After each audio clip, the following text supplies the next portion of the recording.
नमस्कार मित्रांनो, भोसले रेसिपीमध्ये आपलं सहर्ष स्वागत आहे. आज आपण बघणार आहोत पावसाळ्याचा दिवस असल्यामुळे गरम गरम कांदा भजी कशा पद्धतीची कुरकुरीत करायची ते आता आपण बघून घेणार आहोत. त्यासाठी लागणारे साहित्य, तर कांदा भजीसाठी लागणारी साहित्य बघून घ्यायच्यात आपण. सर्वप्रथम 1 किलो कांदा घेतलेला आहे आपण. साधारणपणे 150 ग्रॅम बेसनचं पीठ घेतलेलं आहे. 10 ते 12 हिरव्या मिरच्या घेतलेल्या आहेत. थोडंसं गोडं तेल, ओवा, मीठ, कढीपत्ता आणि कोथिंबीर एवढं साहित्य लागणार आहे. आणि तळण्यासाठी आपल्याला कढईमध्ये लागणार गोडं तेल आपण तळतावेळी पाहू किती घालायचं आहे ते कढईमध्ये. माझ्यासाठी सर्वप्रथम आपण कांदा बारीक करून घ्यायचा. बारीक म्हणजे लांबडा चिरायचा आहे. पातळ जितका करता येईल तितका करायचा. पण सुरीनं हा कांद्याचा अर्धा भाग करून घ्यायचा. त्याच्यानंतर तुमच्याकडे सुरी असेल, तुम्हाला बारीक चिरता येत असेल तर ती अशा पद्धतीने हा कांदा बारीक चिरून घ्यायचा. सुरीने तुम्ही असा बारीक कांदा एकदम बारीक होतो. जर तुम्हाला सुरी नेत असेल तर ठीक, नसेल तर दुसरा ऑप्शन आपल्याकडे अशा पद्धतीची खिसणी असते. त्याचे स्लाइस काढण्यासाठी आपण यूज करतो ही खिसणी. त्या खिसणीत आपण कांदा असा अर्धा अर्धा करून घेतलेला कांदा खिसून घ्यायचा. ज्यांच्यासाठी कांदा सुरीने बारीक चिरता येत नाही त्यासाठी अशा पद्धतीनं हा देखील कांदा एकदम बारीक लांबसर असा खिसता येतो. तर आता सर्व कांदा आपण हा 1 किलो जो कांदा आहे हा आता पूर्ण बारीक खिसून घ्यायचा आहे.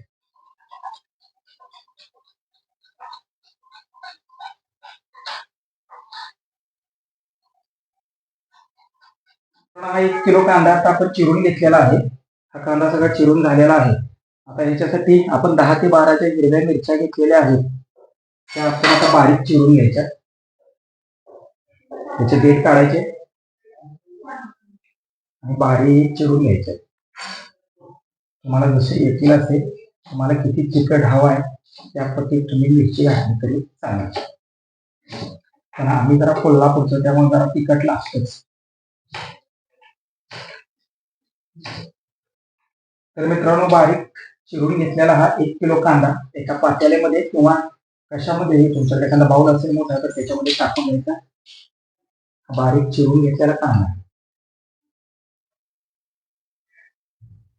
हा सगळा कांदा आपण पातेल्यामध्ये टाकून घ्यायचा. बारीक चिरून घेतलेली हिरवी मिरची त्याच्यात ऍड करायची. त्याच्यानंतर आपण कढीपत्ता घेतलेली पानं जरा खूप मोठी असल्यामुळे आपण याला असं तोडून घ्यायचे. अशी त्याच्यामध्ये कढीपत्ता टाकून घ्यायचा. कढीपत्ता घालायचा, त्याशिवाय आपल्याला टेस्ट येत नाही. कढीपत्ता टाकून घ्यायचा. त्याच्यानंतर त्याच्यात ओवा, साधारणपणे 1 किलो कांदा आहे, 1.5 चमचा ह्याच्यामध्ये ओवा टाकून घ्यायचा. त्याच्यानंतर मीठ टाकून घ्यायचे. 2 चमचे मीठ टाकून घ्यायचं. चवीनुसार जर आपल्याला वाटलं की नंतर त्याला थोडंसं टाकायला लागतं टेस्ट केल्यानंतर तर ठीक आहे. तर मी 2.25 चमचे मीठ ऍड केले. त्याच्यामध्ये गोड तेल, साधारण 30 मिली गोड तेल याच्यात टाकून घ्यायचं. हे हाताने आता आपण मिक्स करून घ्यायचं. ह्याला हातानेच करावं लागतं, चमच्याने वगैरे मिक्स होत नाही. आणि याला असं खुसकरून घ्यायचं असतं. हे सगळ्याचा एकजीव करायचा.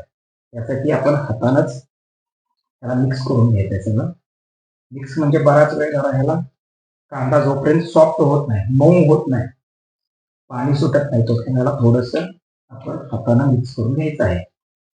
आता कांदा आपण चांगला मिक्स करून घेतलेला आहे. कोथिंबीर ह्याच्यामध्ये टाकायची.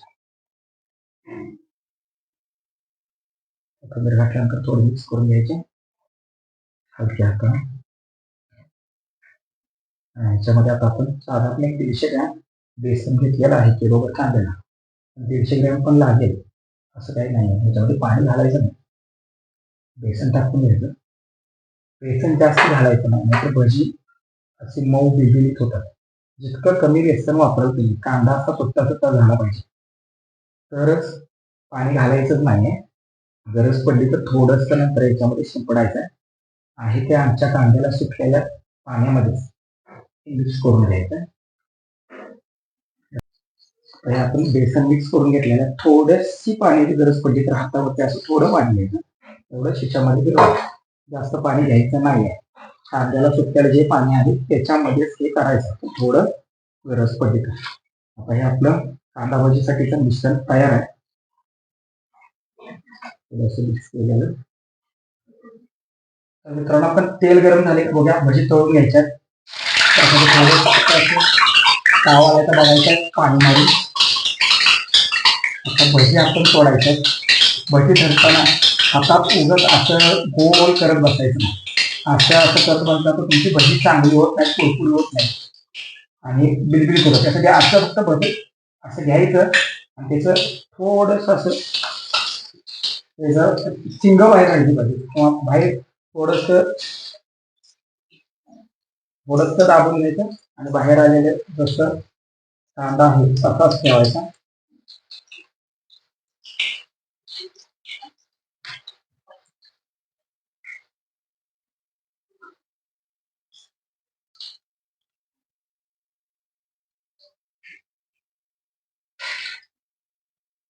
अगदी बघा, तळतानाच खूप छान वास येतोय, पोहा वगैरे घातला असल्यामुळे अगदी अर्धा किलोमीटरवर त्याचा वास आहे, इतका छान वास येतोय. मित्रांनो, आपली भजी आता तळून झालेली आहे. सगळ्यात महत्वाचं म्हणजे आता भजी आपण तेलाच्या बाहेर काढून घ्यायचं. थोडा वेळ थंड झाल्यानंतर मेथी भजी कधी खुसखुस, कांदा भजी ही खुसखुशीत होतात. थोडं थंड होऊ द्यायचं. मग अशी सांगितल्याप्रमाणे भजी सोडत असताना हातात गोळा घेऊन गोल करायचा नाही, त्याला साईडला असा कांदा विस्कटलेलाच पाहिजे, तर खुसखुशीत होतात भजी. आणि सगळ्यात महत्वाची टीप, खास करून आपल्या बहिणींसाठी, की ह्याच्यामध्ये खायचा सोडा वापरला जात नाही. खायचा सोडा जर वापरला तर तुमची भजी बनणारच नाही, मऊ बनणार, बिलबिलीत बनणार, ती अशी खुसखुशीत होणार नाही. आता भजी आपली तयार झालेली आहे. आपण मिरची तळून घेणार आहे भज्या बरोबर सगळ्यात महत्वाची मिरची.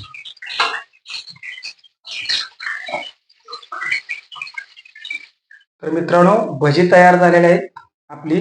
आता भज्याची टेस्ट बघूया आणि किती खुसखुशीत झाल्यात ते बघून घेऊया. सगळ्यात महत्वाचं बघा किती खुसखुशीत आहेत भजी.